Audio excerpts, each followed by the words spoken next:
जय सिया राम। हम सब मिलकर श्री भक्तमाल ग्रंथ जो श्री प्रियादास जी द्वारा रचित है और श्री नाभादास जी के द्वारा उनके हृदय में प्रकाशित हुआ, तो श्री नाभादास जी ने अपने शिष्य श्री प्रियादास जी से कहा कि आप इसकी रचना कीजिए। उस भक्तमाल ग्रंथ के अंतर्गत भगवान की माया को जीत लेने वाले भक्तों के चरित्र को पढ़ रहे हैं, सुन रहे हैं और मनन कर रहे हैं। आज हम महर्षि शरभंग जी के बारे में पढ़ेंगे। तपोभूमि दंडक आरण्य क्षेत्र में अनेक अनेक ऊर्ध्वरेता ब्रह्मवादी ऋषियों ने घोर तपस्याएं की। कठिन योगाभ्यास और प्राणायाम आदि द्वारा संसार के समस्त पदार्थों से आसक्ति, ममता, स्पृहा और कामना का समूल नाश करके अपनी उग्र तपस्या द्वारा समस्त इंद्रियों पर विजय पूर्ण करने वाले अनेका अनेक ऋषियों में श्री शरभंग जी भी एक थे। अपनी उत्कृष्ट तपस्या के द्वारा इन्होंने ब्रह्मलोक पर विजय प्राप्त कर ली। देवराज इंद्र इन्हें सत्कार पूर्वक ब्रह्मलोक तक पहुंचाने के निमित्त आए। उन्होंने देखा पृथ्वी से कुछ ऊपर आकाश में देवराज का रथ खड़ा है। बहुत से देवताओं से घिरे हुए वह उसमें विद्यमान है। सूर्य और अग्नि के समान उनकी शोभा है। देवांगनाएं उनकी स्वर्ण दंडिका युक्त चमरों से सेवा कर रही हैं। उनके मस्तक पर श्वेत छत्र शोभायमान है। गंधर्व, सिद्ध और अनेक ब्रह्म ऋषि उनकी अनेक उत्तम वचनों से स्तुति कर रहे हैं।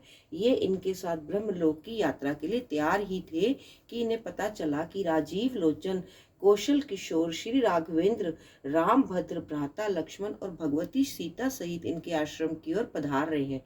जो ही भगवान श्री राम के आगमन का शुभ समाचार इनके कानों में पहुंचा, त्यों ही तपपूत अंतःकरण से भक्ति का संचार हो गया। वे मन ही मन सोचने लगे, ओहो, लौकिक और वैदिक समस्त धर्मों का पालन जिन भगवान के चरण कमलों की प्राप्ति के लिए किया जाता है, वही भगवान स्वयं जब मेरे आश्रम की ओर पधार रहे हैं, तब उन्हें छोड़कर ब्रह्मलोक को जाना तो सर्वथा मूर्खता है। ब्रह्मलोक के प्रधान देवता तो मेरे यहाँ ही आ रहे हैं, तब वहां जाना निष्प्रयोजनीय ही है। अतः मन ही मन ये निश्चय कर कि तपस्या के प्रभाव से मैं जिन जिन आश्रय लोगों का अधिकार प्राप्त किया है, वे सब श्री भगवान के चरणों में समर्पित करता हूँ। इन्होंने देवराज इंद्र को विदा कर दिया। ऋषि शरभंग जी के अंतःकरण में प्रेम जनित विरह भाव का उदय हो गया। चितवत पंथ रहे दिन राति। वे भगवान श्री राम की अल्प काल की प्रतीक्षा में युग युग के समान समझने लगे। भगवान श्री राम के सम्मुख ही मैं इस नश्वर शरीर का त्याग करूंगा, इस दृढ़ संकल्प से वे भगवान राम की क्षण क्षण प्रतीक्षा करने लगे। कमल दल लोचन श्याम सुंदर भगवान श्री राम इनके आश्रम पर पधारे। सीता लक्ष्मण जी सहित रघुनंदन को मुनिवर ने देखा, उनका कंठ गदगद हो गया। वे कहने लगे, चितवत पंथ रहे दिन राति, अब प्रभु देख जुड़ानी छाती।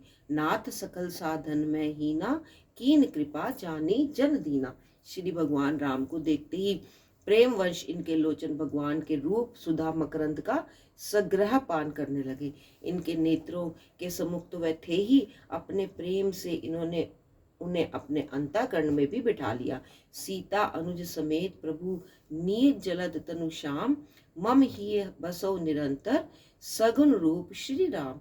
भगवान को अपने अंतःकरण में बैठाकर मुनि योग अग्नि से अपने शरीर को जलाने के लिए तत्पर हो गए। योग अग्नि ने इनके रोम, केश, चमड़ी, हड्डी, मांस और रक्त सबको जलाकर भस्म कर डाला। अपने नश्वर शरीर को नष्ट कर वह अग्नि के समान तेजोमय शरीर में उत्पन्न हुए। परम तेजस्वी कुमार के रूप में वह अग्निव्य महात्मा ऋषियों और देवताओं के भी लोगों को लांघकर दिव्य धाम को चले गए। आगे हम श्री संजय जी का चरित्र पढ़ते हैं। श्री भागवत गीता में संजय प्रधान व्यक्ति हैं। संजय के मुख से श्री भागवत गीता धृतराष्ट्र ने सुनी। संजय विद्वान गालव गण नामक सूत के पुत्र थे। बड़े शांत, शिष्ट, ज्ञान विज्ञान संपन्न, सदाचारी, निर्भय, सत्यवादी, जितेंद्रिय, धर्मात्मा, स्पष्टवादी और श्री कृष्ण के परम भक्त और उनके तत्वों को जानने वाले थे।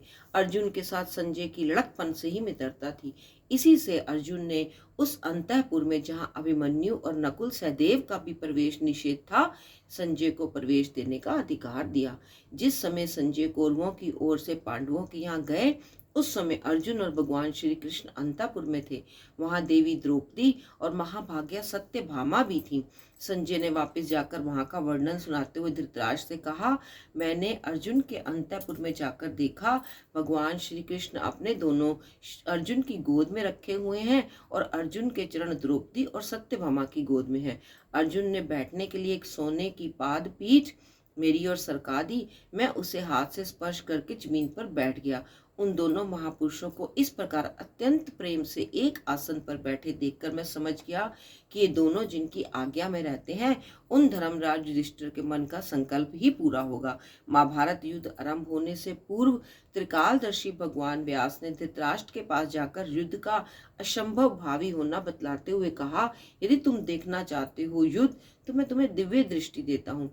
धृतराष्ट्र ने अपने कुल का नाश देखने की अनिच्छा प्रकट की, पर श्री वेदव्यास जी जानते थे कि इससे युद्ध की बातें सुने बिना रहा नहीं जाएगा। अतः वे संजय को दिव्य दृष्टि देकर कहने लगे, युद्ध की सब घटनाएं संजय को मालूम होती रहेंगी। वे दिव्य दृष्टि से सर्वज्ञ होकर और प्रत्यक्ष और प्रत्योक्ष या दिन रात में जहाँ कोई भी घटना होगी, यहाँ तक कि मन में चिंतन की हुई सारी बातें संजय जान लेंगे। तदंतर संजय ने पहले दोनों ओर सेनाओं का वर्णन करा, फिर गीता सुनाना आरंभ किया। गीता भीष्म पर्व के 25वें से 42वें अध्याय तक है। इसके बाद जब कौरवों के प्रथम सेनापति भीष्म पितामह 10 दिन तक घमासान युद्ध करके 1 लाख महारथियों को अपार सेना सहित वध करने के उपरांत अर्जुन के द्वारा आहत होकर शरशैया पर पड़े, तब संजय ने आकर यह समाचार धृतराष्ट्र को सुनाया। तब भीष्म के लिए शोक करते हुए धृतराष्ट्र ने संजय से युद्ध का सारा हाल पूछा। महर्षि व्यास, संजय, विदुर और भीष्म आदि कुछ ऐसे महानुभाव हैं जो भगवान श्री कृष्ण के यथार्थ स्वरूप को पहचानते थे। धृतराष्ट्र के पूछने पर संजय ने कहा, मैं स्त्री पुत्र आदि के मुंह में पड़ के अविद्या का सेवन नहीं करता। मैं भगवान के अर्पण किए बिना धर्म का आचरण नहीं करता। मैं शुद्ध भाव और भक्ति योग के द्वारा जनार्दन श्री कृष्ण के स्वरूप को यथार्थ जानता हूँ। भगवान का स्वरूप और पराक्रम बतलाते हुए संजय ने कहा, उदार हृदय श्री वासुदेव जी के चक्र का मध्य भाग 5 हाथ विस्तार वाला है, परंतु भगवान की इच्छा अनुसार वह चाहे जितना बड़ा हो सकता है। वह तेज पुंज से प्रकाशित चक्र सबके सारा सार बल की था लेने के लिए बना है। वह कौरवों का संहारक, पांडवों का प्रियतम है। महाबलवान श्री कृष्ण ने लीला से ही भयानक राक्षस नरकासुर, शंखासुर, अभिमानी कंस और शिशुपाल का वध कर दिया। परम ऐश्वर्यवान सुंदर श्रेष्ठ श्री कृष्ण मन के संकल्प से पृथ्वी, अंतरिक्ष और स्वर्ग को अपने वश में करते हैं, परंतु ऐश्वर्यवान सुंदर श्रेष्ठ श्री कृष्ण मन की संकल्पना से पृथ्वी, अंतरिक्ष और स्वर्ग को अपने वश में कर सकते हैं। एक और सारा जगत हो, दूसरी ओर अकेले श्री कृष्ण हो, तो सार रूप में वही उन सबसे अधिक ठहरेंगे। वे अपनी इच्छा मात्र से जगत को भस्म कर सकते हैं। इस तरह से संजय जो थे उनको सब ज्ञान था, वह श्री कृष्ण के परम भक्त थे। संजय सारी महाभारत की कथा धृतराष्ट्र को अपनी आंखों से देखकर सुनाते थे। धृतराष्ट्र ने भगवान श्री कृष्ण के नाम और उनके अर्थ पूछे। तब परम भागवत संजय ने कहा, भगवान श्री कृष्ण के नाम गुण अपार हैं। मैं जो कुछ सुना समझा है वही संक्षेप में कहता हूँ। श्री कृष्ण माया से आवरण करते हैं और सारा जगत उनमें निवास करता है। इससे उनको वासुदेव कहते हैं, अथवा सब देवता उनमें निवास करते हैं, इसलिए उनका नाम वासुदेव है। सर्वव्यापक होने के कारण उनका नाम विष्णु है। माँ यानी आत्मा की उपाधि रूप बुद्धि वृत्ति को मौन, ध्यान और योग से दूर करते हैं। श्री कृष्ण का नाम माधव है। मधु अर्थात पृथ्वी आदि तत्वों के संहार करता होने से वे सारे तत्व इसमें लय हो जाते हैं। इससे भगवान को मधुहा कहते हैं। मधु नामक दैत्य का वध करने से श्री कृष्ण का नाम मधुसूदन है। कृषि शब्द सत्तावाचक है, अर्ण शब्द सुखवाचक, इसलिए दोनों धातुओं के अर्थ रूप सत्ता और आनंद के संबंध से भगवान का नाम कृष्ण हो गया। अक्षय और अविनाशी परम स्थान है। हृदय कमल का नाम पुंडरीक है। भगवान वासुदेव उसमें विराजित होते हैं, कभी उनका क्षय नहीं होता, इसलिए भगवान को पुंडरीकाक्ष कहते हैं। दस्युओं का दलन करते हैं। इनमें भगवान का नाम जनार्दन है। सत्व से कभी च्युत नहीं होते और सत्व उनसे कभी अलग नहीं होता, इसलिए उनको सतात्व कहते हैं। वृषभ का अर्थ वेद है और ईशण का अर्थ ज्ञापक, अर्थात वेद के द्वारा भगवान जाने जाते हैं, इसलिए इनका नाम वृषभेषण है। वे किसी के गर्भ से जन्म ग्रहण नहीं करते, इसलिए इनको अज कहते हैं। इंद्रियों में सो प्रकाश है, इंद्रियों के अत्यंत दमन करते हुए, इसलिए भगवान का नाम दामोदर है। हर्ष, स्वरूप, सुख और ऐश्वर्य तीनों ही भगवान श्री कृष्ण में है, इसलिए इनको ऋषिकेश कहते हैं। अपनी दोनों विशाल भुजाओं से उन्होंने स्वर्ग और पृथ्वी को धारण करते हैं, इसलिए इनका नाम महाभाऊ है। वह कभी अध क्षेत्र में क्षय नहीं होते, यानी संसार में लिप्त नहीं होते, इसलिए उनका नाम अधोक्ष है। नरों के आश्रय होने के कारण उन्हें नारायण कहते हैं। वे सब भूतों के पूर्ण करता है, सभी भूत उन्हीं में लय होते हैं, इसलिए उन्हें सर्व कहा गया है। श्री कृष्ण सत्य में और सत्य उनमें है, और वह गोविंद व्यवहारिक सत्य की अपेक्षा ही परम सत्य स्वरूप है, इसलिए उनका नाम सत्य है। चरणों द्वारा विश्व को व्याप्त करने होने से विष्णु और सब पर विजय प्राप्त करने के लिए भगवान को जिष्णु कहते हैं। शाश्वत और अनंत होने से उनका नाम अनंत है, और गो यानी इंद्रियों के प्रकाशक रूप होने से गोविंद कहे जाते हैं।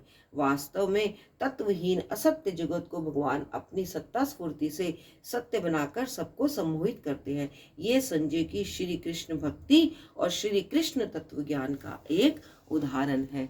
जय सिया राम, जय सिया राम, जय सिया।